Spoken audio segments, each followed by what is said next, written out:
For internet of things. तो जिसमें हमने कल सैम्पलिंग तक बात की थी। आज अच्छा, जिसमें काफ़ी क्वेश्चन जो मेरे पास अभी तक मौजूद आए हैं वो आपने गौर से सुन लेने, उसका आंसर्स मैं कर रहा हूँ। That is for all the members of the class. पूछा ये गया है कि सर हमें ये बुक शेयर की गई है, तो इसमें से स्पेसिफिकली हमें किस पे टारगेट करना है। तो मैंने कल जो लेक्चर में आपको जिस पेज पे एम्फसाइज किया है, जो कीवर्ड्स हाईलाइट्स मैंने की हैं और जो आपको सर्च करने का बोला है उससे रिलेटेड नोट्स, बल्कि जो पेजेस मैंने आपके सामने रखे हैं उनका आप एक फोटो कॉपी सेट बना लें, ठीक है, फॉर ओपन बुक एग्जामिनेशन। ठीक है जी। तो सैम्पलिंग तक कल हमने कवर किया है, तो इंशाल्लाह ताला आज हम देखेंगे एनालॉग टू डिजिटल कन्वर्जन में जो सेकंड फेज होता है सैम्पलिंग के बाद, दैट इज क्वांटाइजेशन। ठीक है। So this is also an important, very important concept that has to be dealt with in IoTs. ठीक है जी। हमें ये पता होना चाहिए कि जिस सिग्नल्स को हम डील कर रहे हैं वो उनकी बेसिक्स क्या थी और वो कैसे कन्वर्ट होके डिजिटल फॉर्म में आए हैं। ठीक है जी। तो this is I think page number 33। ठीक है जी, of the book quantization of continuous amplitude signals. Continuous amplitude signals का मैंने आपको बताया कि साइन और कोसाइन वेव, और डिस्क्रीट टाइम सिग्नल्स का मैंने आपको बताया कि जो एग्जैक्ट पॉइंट ऑफ टाइम पे एग्जैक्ट वैल्यू आपको डिनोट करेंगे। तो हमारे पास जो कॉन्टिन्यूस टाइम सिग्नल होता है वो x of T, x bracket start T bracket close, और जो डिस्क्रीट टाइम सिग्नल है वो एक्स ब्रैकेट स्टार्ट एन और ब्रैकेट क्लोज होता है। ठीक है। तो this is one of the difference between continuous time signals, continuous amplitude signals and discrete time and discrete amplitude signals. ठीक है जी। सो फर्स्ट ऑफ ऑल हमारे पास क्वांटाइजेशन क्या है, हम क्वांटाइजेशन को देखते हैं। ठीक है, हम यहाँ से स्टार्ट करते हैं। दिस इज सिमिलरली, जैसे कि मैंने कल आपको एग्जांपल दी थी एक मैथमेटिकल, कि मैं आपको इस तरह का एक सिग्नल दूंगा। ठीक है, X of N, we from N we note that this is a discrete time signal. Discrete ये क्यों है, क्योंकि ये पहले सैंपल्ड होके आ चुका है, जैसे मैंने सैम्पलिंग फ्रीक्वेंसी आपको बताई थी, सैंपल होके आ चुका है और ये अभी डिस्क्रीट टाइम बन चुका है। ठीक है जी। तो हमने क्या करना है, हमने सबसे पहले सिग्नल को ड्रॉ करना है। अब हमें ये पता है कि this signal only exist for greater than equal to zero values. ठीक है, greater than equal to zero values, यहाँ पे मेरा कर्सर देख सकते हैं, जीरो के बाद की वैल्यूज के लिए एग्जिस्ट करता है, बाकी एन लेस देन जीरो जो पिछली वैल्यूज है नेगेटिव, उनके लिए पूरा सिग्नल जीरो है। तो हम क्या करेंगे, सिग्नल को ड्रॉ करेंगे सिमिलरली लाइक दैट। आपने सबसे पहले क्या करना है, अपनी जब आपको ये पेपर आएगा, क्वेश्चन आएगा पेपर में, तो आपने सबसे पहले एक्स एक्सिस और वाई एक्सिस का टेबल बना लिया। तो मैं एक्सेल में आपको बता देता हूँ। ठीक है, इट्स वेरी सिंपल। यहाँ पे एक्स एक्सिस है और यहाँ पे वाई एक्सिस है। ठीक है जी। अब एक्स एक्सिस का तयन हमने कैसे किया, हमें पता है कि ये जीरो से स्टार्ट हो रहा है सिग्नल, जैसे कि मैंने बताया है। तो आपने 1 2 3 4 5 6 7 वैल्यूज ले ली, और वाई की वैल्यूज हमारे पास क्या थी, पॉइंट, यहाँ से देखेंगे 0.9 raise to power n। So यहाँ पे हमारे पास y की value 0.9 raise to power n। n को मैं सबस्क्रिप्ट में ले जाऊंगा। ठीक है जी। आ, सही है। तो दिस इज राइट। तो अब हमने क्या करना है, यहाँ पे सिर्फ हमने n की वैल्यूज, ये जो x एक्सिस है that is actually n, right. तो जब जीरो पुट करेंगे तो हमारे पास यहाँ पे 1 आएगा, 1 पुट करेंगे तो 0.9 आएगा। सिमिलरली हमारे पास ये सिग्नल जो है, मुझे लग रहा है ये एक्सपोनेंशियली डिके करेगा। ठीक है, जैसे कि पिछला सिग्नल था। तो अल्टीमेटली इस तरह का सिग्नल हमारे पास जनरेट हो जाएगा। ये जो हमारे सामने देखना, जीरो पे क्या आ रहा है, 1 पे क्या आ रहा है, 2 पे क्या आ रहा है, 3 पे क्या सिग्नल की वैल्यू बन रही है, 4 पे क्या बन रही है। तो अल्टीमेटली सबसे पहले जब इस तरह का आपके पास क्वेश्चन है, सबसे पहले आपने इस ग्राफिकल रिप्रेजेंटेशन को कार्टेशियन कोऑर्डिनेट सिस्टम पे प्लॉट करना है। ठीक है, this is very very important. Cartesian coordinate system में जब आपने इसको प्लॉट कर लिया, फिर आपने क्या देखना है, फिर हमने इसको ना रोज वाइज और कॉलम्स वाइज डिवाइड करना है। रोज वाइज हम कैसे डिवाइड करेंगे, देखिए हमारे पास वैल्यूज क्या आई हैं, फ्रॉम 1 to 0। ये वाई एक्सिस की वैल्यू जो हमने चूज की है एक्स एक्सिस पे, वो 0 से 8 है। तो हम इसको कॉलम्स में और रोज में डिफाइन करेंगे। अब इस डायग्राम को अगर हम देखें बारीकी के साथ, ये वही डायग्राम थी जो ऊपर थी, लेकिन इसको हमने क्योंकि रोज और कॉलम में डिवाइड किया है, तो हर रो का जो डिस्टेंस है आपस में, उसको कहते हैं क्वांटाइजेशन स्टेप, और इसको हम डेल्टा से रिप्रेजेंट करते हैं। सही हो गया।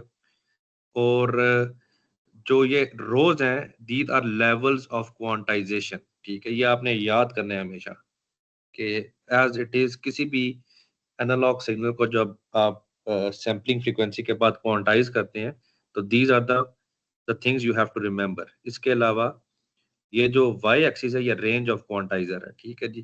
This is very important. अच्छा, दिस अब हमने समझना इस टेबल को, इस तरह का टेबल जो है that is very important from exams point of view as well. होगा क्या, मेरे पास पहले एन की वैल्यू थी जो कि मैंने आपको एक्सेल में बताई, और ये मेरे पास डिस्क्रीट टाइम वैल्यू आई सिग्नल की जेन्युइन, कि मैंने जब 0.9 रेज टू पावर एन में 0 पुट किया तो 1 आ गया, पॉइंट रेज टू पावर 9 में 0.9 रेज टू पावर एन में जब मैंने एन की वैल्यू 1 पुट की तो 0.9 आ गया। इसी तरह जब मैंने 2 पुट किया 0.81 आ गया, एंड सो ऑन। 3 पुट किया तो 0.729 आ गया, एंड सो ऑन टिल 9। तो मेरे पास ये जो फर्स्ट 2 कॉलम्स हैं, these are from the result of the graphical representation of the signal, ठीक है जी। इसके बाद हमने क्वांटाइजेशन में, अब आपने हमेशा याद करना है कि 2 तरह की टेक्निक्स होती है, एक होती है ट्रंकेशन और एक होती है राउंडिंग ऑफ। अब ट्रंकेशन क्या है कि अगर मेरे पास 1 है तो आई विल, क्योंकि 1 के साथ 0.0 की कोई वैल्यू है तो ये 1 एज इट इज आ जाएगा। अब हमने राउंड टू 1 डेसिमल प्लेस इसको ट्रंकेट करना है, राउंड टू 1 डेसिमल प्लेस, ये समझनी है बात आप। अब 0.9 है, 0.9 के बाद कोई वैल्यू नहीं है तो इस एज इट इज आ जाएगा। ये 0.81 है, तो राउंड टू 1 डेसिमल प्लेस जो है वो 0.8 बनता है, तो 1 को मैं ट्रंकेट कर दूंगा, 0.81 नहीं लिखूंगा, 1 ट्रंकेट हो गया। इसी तरह 0.729 में 0.029 ट्रंकेट हो जाएगा, 0.7 आ जाएगा मेरे पास। ये ट्रंकेशन टेक्निक है क्वांटाइजेशन। सिमिलरली 0.6561 में 0.6 रह जाएगा, 0.0561 डिलीट हो जाएगा। ट्रंकेशन का मतलब होता है डिलीट करना।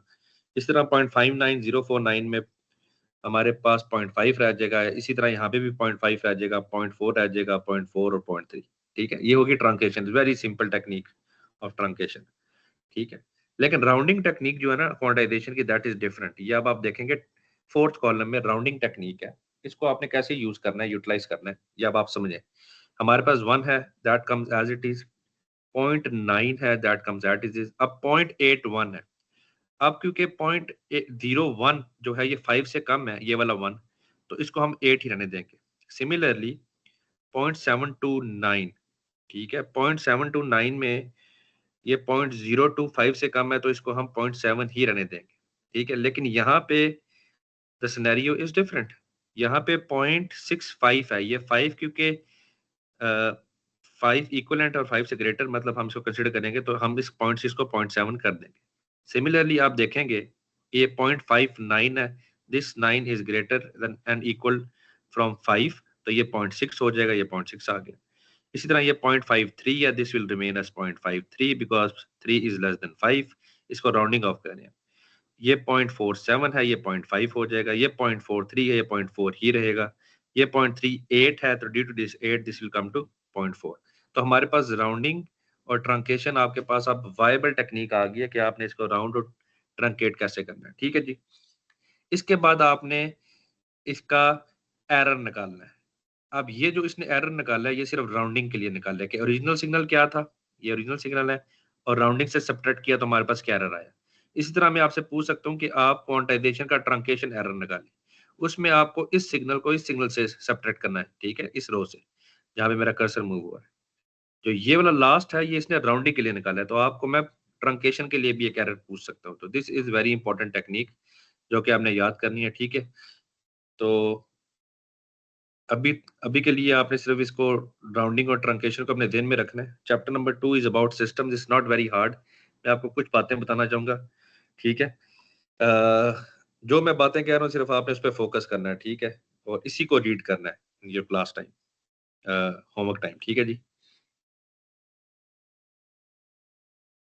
तो सीन ये है कि हमारे पास किसी भी सिग्नल को रिप्रेजेंट करने के लिए 3 तरह की रिप्रेजेंटेशन है, ठीक है।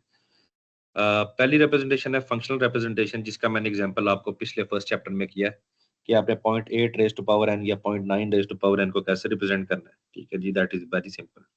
उसके बाद इसकी टेबुलर रिप्रेजेंटेशन है कि इसको मैंने टेबल फॉर्म में कैसे लेके आना है, ठीक है। अब अगर इस सिग्नल को मैं समझूं तो आपने भी समझना है कि सिग्नल की जो वैल्यू 1 है वो n इज इक्वल टू 1 और 3 के लिए है सिर्फ, यानी कि 1 और 3 जहाँ पे आएगा वहां पे वैल्यू 1 होगी, जहाँ पे n की वैल्यू 2 है वहां पे सिग्नल की वैल्यू 4 है, और हर जगह इसके अलावा 1, 3 और 2 के अलावा सिग्नल की वैल्यू 0 है। Similarly this is the most easiest form, जो सेकंड टेबुलर रिप्रेजेंटेशन है। इसमें क्या हो रहा है देखें जी, हमारे पास x की वैल्यूज आ रही है x एक्सिस की, -2 पे 0 है, -1 पे 0 है, 0 पे 0 है, 1 पे 1 है, 2 पे 4 है। तो you can just draw this graphs on cartesian coordinate system very easily. सही हो गया। तो this is also an important and exact technique. इसके बाद इसकी सीक्वेंस रिप्रेजेंटेशन है, एन इनफाइनाइट ड्यूरेशन सिग्नल और sequence with the time origin n is equal to 0 indicated by symbol is represented as this. ठीक है, अगर मैंने आपको अब इस तरह का सिग्नल दिया तो इट मींस कि ये जो जहां पे एरो आ रहा है ना, ये इसका ओरिजिन है। ठीक है, एरो रिप्रेजेंट्स 0 इन x एक्सिस और ओरिजिन। तो 0 पे सिग्नल की वैल्यू 0 है, 1 पे सिग्नल की वैल्यू 1 है, 2 पे 4 है, 3 पे 1 है, ठीक है, 4 पे 0 है, 5 पे 0 है, और -1 पे 0 है। ठीक है, सिमिलरली अगर मैं इसकी एक और एग्जांपल देखूं तो मैं ये बताऊंगा कि sequence x of n which is 0 for n less than 0 can be represented as. अब यहाँ पे हमारे पास जो सिग्नल की वैल्यू लेस देन 0 है वो 0 है, लेकिन 0 पे इस सिग्नल की वैल्यू ओरिजिन पे, क्योंकि ये एरो 0 x 0 या n 0 का रिप्रेजेंट करता है, तो यहाँ पे सिग्नल की वैल्यू 0 है, 1 पे 1 है, 2 पे 4 है, 3 पे 1 है। तो ultimately this signal is already positive signal, इस पे कोई नेगेटिव वैल्यू एग्जिस्ट नहीं कर रही। सही है जी। तो ये दिस आर वेरी इंपॉर्टेंट कि मैं आपको इसमें डिफरेंस पूछ सकता हूँ सिग्नल्स का। अच्छा, ये सम एलिमेंट्री डिस्क्रीट टाइम सिग्नल्स हैं जो कि आपने याद करने हैं हमेशा। ठीक है, इनकी सिर्फ आपको अब ये प्रॉपर्टीज याद होनी चाहिए। ठीक है, यूनिट सैंपल सीक्वेंस ये ऐसे ही आता है इंजीनियरिंग में और ऐसे ही डिनोट किया जाता है। यूनिट सैंपल सीक्वेंस का मतलब ये है कि जहाँ पे n की वैल्यू 0 है वहाँ पे सिग्नल 1 होगा। ठीक है, इसको हम रीसेट फंक्शन भी कहते हैं। हर डिवाइस के अंदर जो रीसेट लगा है ना, आईओटी के आईएपीज में, राउटर्स में, स्विचेस में, ठीक है, लेवल 3 में नेटवर्किंग लेयर की बात करें तो जहाँ पे जो रीसेट का फंक्शन है वो यूनिट सैंपल सीक्वेंस होता है। सही है, तो this is actually very simple. ये सिर्फ n जहाँ पे 0 है वहाँ पे इसकी वैल्यू 1 होगी, बाकी हर जगह 0 होगी। ये यूनिट स्टेप सिग्नल है।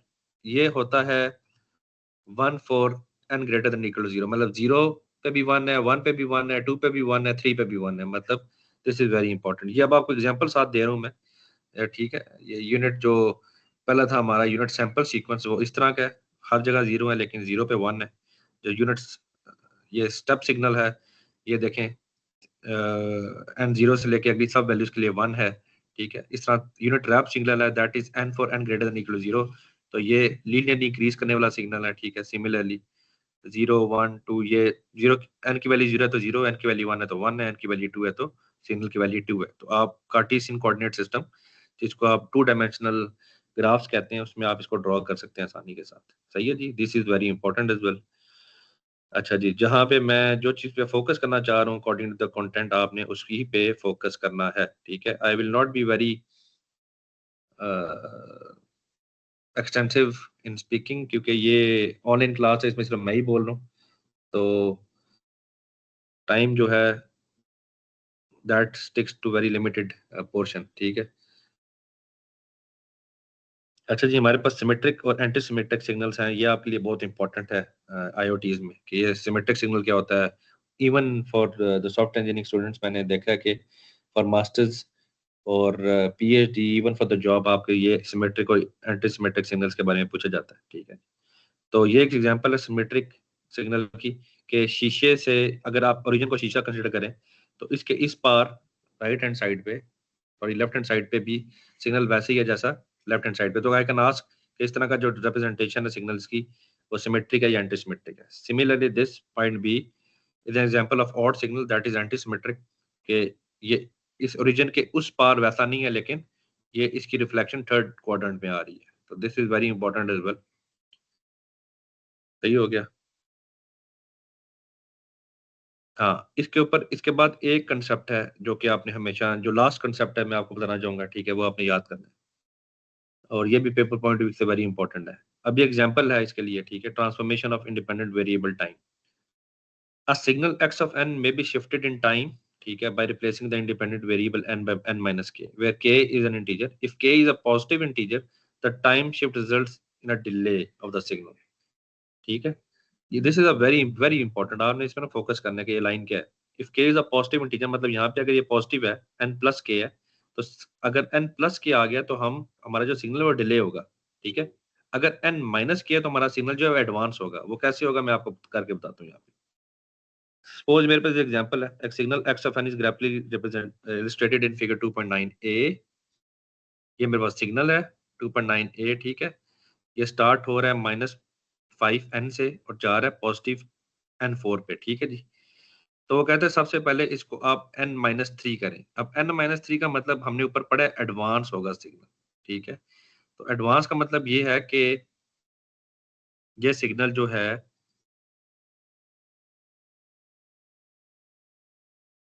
ये एडवांस हो गया, ठीक है। ये 2-3 स्टेप्स आगे मूव हुआ, मतलब ये सिग्नल ओरिजिनल था, तो जो -5 की वैल्यू थी उसको मैंने 3 पोजीशंस कहाँ पे शिफ्ट किया, एडवांस शिफ्ट किया टुवर्ड्स द पॉजिटिव एंड। तो ये हो गया। अब जो -5 पे वैल्यू आ रही थी, अब सेकंड पे देखेंगे तो वो -2 पे आ गई है, ठीक है। 3 वैल्यूज वो आगे शिफ्ट हुआ। इसी तरह जो -4 पे वैल्यू थी वो -1 पे आ गई। इसी तरह जो -3 पे वैल्यू थी वो 0 पे आ गई। तो हम इस सिग्नल को टुवर्ड्स राइट शिफ्ट कर रहे हैं। नेगेटिव साइन आएगा तो सिग्नल एडवांस होगा और ये टुवर्ड्स पॉजिटिव जाएगा, ठीक है। ये आपने कंसेप्ट हमेशा याद करना है। इसी तरह अगर पॉजिटिव साइन आएगा ऊपर तो सिग्नल डिले होगा और ये नेगेटिव की तरफ जाएगा, ठीक है। ये इंपॉर्टेंट कंसेप्ट है, ये आपको याद होना चाहिए। इसमें कोई क्वेश्चन हो क्लास में दे कैन आस्क मी। और ये जितने भी मैंने बातें इस लेक्चर में की हैं that will be a part of examination, ठीक है। और आपको ये नहीं है कि सारी बुक को फोटो कॉपी कराने की जरूरत है। जो जो पेजेस मैंने मेंशन किए हैं, जो जो एग्जांपल्स मैंने मेंशन किए, आप उनका फोटो कॉपी करवा लो, सही हो गया। बाकी कोई भी क्वेश्चन हो you can email me. Email नहीं होता तो सीआई या जीआर से रिक्वेस्ट करके you can just drop me a text. I will be very happy to respond, right. Thank you very much. तो सिमिलरली n+2 हुआ तो ये सिग्नल हमने डिले किया और ये सिग्नल थोड़ा सा